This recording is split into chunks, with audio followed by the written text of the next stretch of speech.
I've been coming out about stuff for years, man. Transgender, bisexual, questioning. Running out of stuff to come out about at this point, to be honest. We're really scraping the barrel at this stage in my career.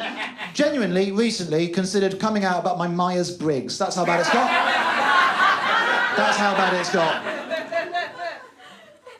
INTP is a pretty rare one. Yeah, and a Scorpio, and according to 2 independent online quizzes, a Sigma. So how about that? Back on Reddit, like, I'm worried I can't be trans because I have the brain of a lone wolf. What does it mean?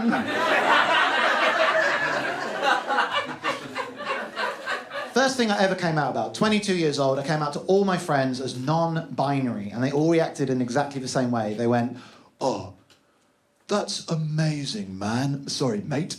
I congratulate you, good sir. Certainly, 'tis a fine day to be non-binary, my little dude, my little duke. Just wanted to wear a pair of dungarees from Lucien Yak, not inherit a peerage. This is too much.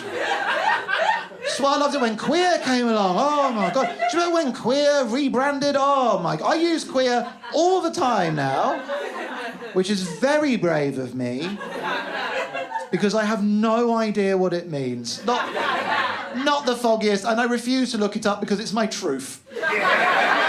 Can't let me Google my truth, too busy being queer. People on the right wing, the anti-woke pundits, they love to say, oh, queer, it's too vague a word. It's just a way for middle-class white kids to co-opt the language of oppression. All right, I'm white, I'm obviously very middle-class. I'm so middle-class that when trying to write a joke about how middle-class I am, I ask my working-class girlfriend to do it for me. Could you please hurry?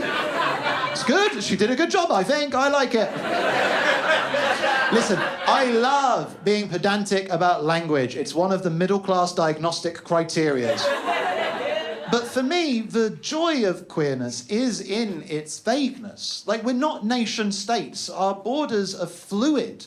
I think we tend to define ourselves against what we're not, feel ourselves the keenest at the edges of other people. I personally think trying to put labels on that can be quite restrictive. I don't care about labels. I've never cared about labels. I'm always messing around with labels, switching them up. So I got fired from the morgue. That's not my son! I know, am I a man, am I a woman, am I a beautiful, non-binary, trans, feminine, bisexual comedy icon? It's not for me to say, not for me to say. All I know is that Queer cuts through all of that and says, I've no idea what I'm doing here, but I'm having fun. That's lovely, that's froggy. I think we need that elasticity in our language as our concepts grow. My only issue is, as a word, queer, did we have to choose a synonym of kooky? Because it doesn't help. It does not help our case. When my family look back on their tree, I want them to see that they were related to somebody that lived their life openly with an unapologetic conviction to the truth. I don't want them to think, oh, look at that, Uncle Sam was a bit of a nutty goofball. I am not a clown. I'm a comedian who wears makeup and big shoes, but I'm not a clown.